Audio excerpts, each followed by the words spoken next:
Well, welcome to week 4 of Friday Night Highlights. I'm Ashley Stevens. Dylan Foreman is down in Arizona celebrating his birthday, so you just get me tonight. But don't worry, we have plenty of great games coming your way. Tonight's game of the week, a rivalry that I've quite literally been in the middle of. I'm from Templeton, but Paso Robles is visiting Atascadero. Last year, the Greyhounds snapped a 7-game losing streak to the Bearcats. Coach Loney and Coach Carroll both served as assistant coaches at Paso High in 2015. Tonight is the first time these two are facing off as head coaches.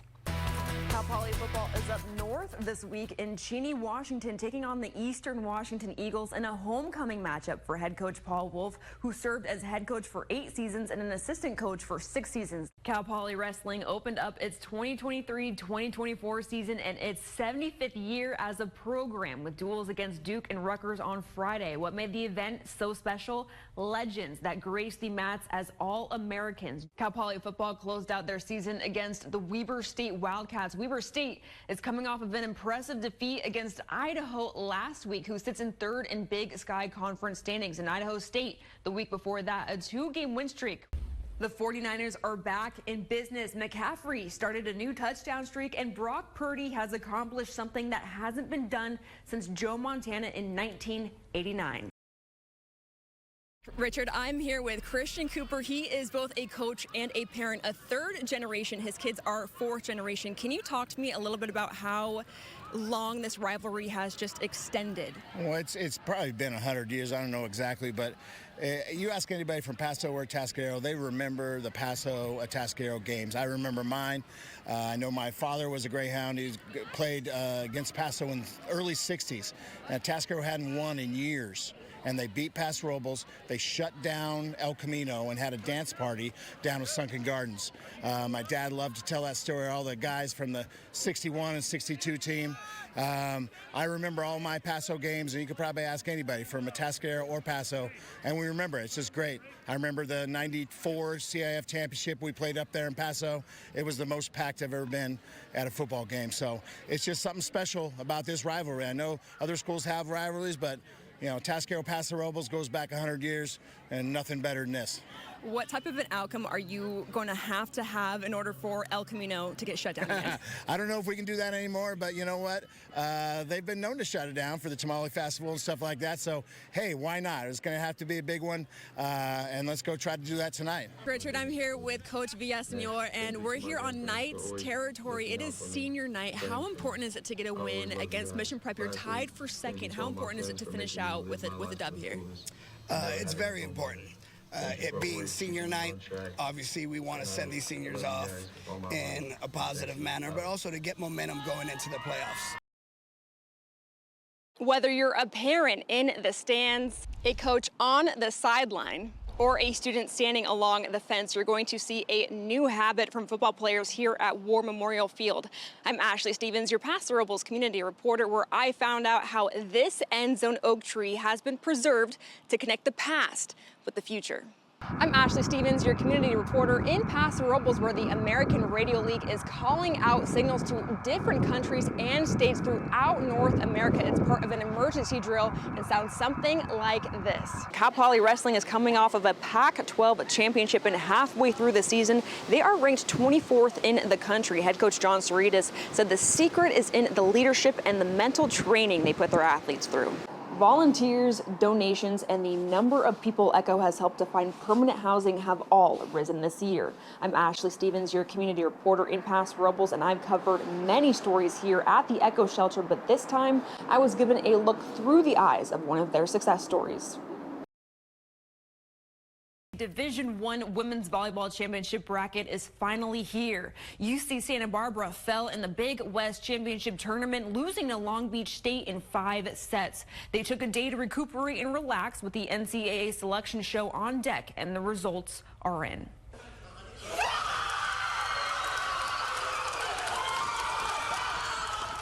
The Gauchos will face off against 8th seed University of Houston in the opening round of the Stanford Regional in Palo Alto. Houston finished 5th in the Big 12 and ended the season as the 22nd ranked team in the nation with a record of 18-9. UCSB ended the season 27-4 with a conference record of 17-1, which marked the second time in program history with just one loss in Big West competition. The Gauchos went 9-2 against top 100 teams and 4-1 against top 50 opponents, led by Big West Player of the Year, Moshel Owabeta, Big West Libero of the Year, McCall Pete, and first-year head coach and Big West Coach of the Year, Matt Jones. The Gauchos are counting down the days until they are set to face the Cougars. This is really exciting because now we get to find out how resilient we are. Right? We're coming off of a loss. A lot of teams go into the tournament with momentum, right, and excitement. We're coming off, honestly, pretty pissed off. So I know the team's excited to get back out and compete. And all credit to Long Beach and Hawaii. They played great in the tournament, but we obviously felt like we were the regular season champion. We feel like we have a good team and we have more to prove. So we're really excited to get back out and get another chance to compete for sure. It's very exciting, but also something that we as a program have been working towards my entire time here, especially this year. That's a goal that we have brought back into our forefront. So it's what we were looking for, it's what we were anticipating, it's what we were working for. Something that we really utilized was just like, if someone was struggling, we just like squeezed each other's hand, kind of just like a sense of like trust, like I got you, like, you know what I mean? So I think little things like that really help in tough matches to like know that like, okay, she has my back, like I'm good. UCSB is set to face Houston on Friday in Palo Alto at 4:30 p.m. The winner will move on to face the winner of Stanford and Fresno State. What do we call it? Hydration party. Every Friday before a football game, players come into head coach Matt Carroll's classroom. They come in, they have a small bottle of water, they have to drink it in front of me. They do it as a team. Really, we're just emphasizing that hydration is important. Through summer and early fall, Carroll keeps an eye on his student athletes by checking their skin color and making sure they are sweating throughout the day. After practice is over, they have to check into the training room. It's their job that night to come in and make up that water weight. So they have to hydrate throughout the day. And so if they're 2 pounds short the next day, they don't get to practice. Carroll's student athletes took a class covering heat stroke, learning the signs and what to do if a teammate goes down. There's only been one accident 2 athletes were witness to. He just overheated. It was a really hot game. It was super humid, so. The hydration party holds students accountable. Coach Carroll really makes sure that he makes sure everybody's hydrated and stuff like that. Like on game days especially, we all come in and we got to drink water in front of Coach Carroll and stuff like that. So, yeah. We're pretty on top of drinking water. When temperatures hit the 90s, students find relief in air-conditioned classrooms. I'll go through a whole, maybe like something like this kind of size. Just in the, like by the time I'm halfway through the school day. The school district has guidelines to restrict outdoor activities like recess, PE, and practice, depending on temperature and air quality.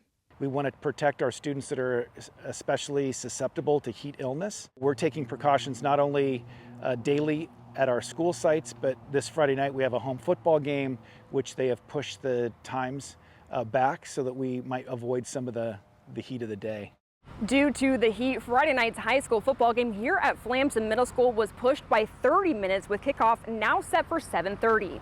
In Paso Robles, Ashley Stevens, KSBY News.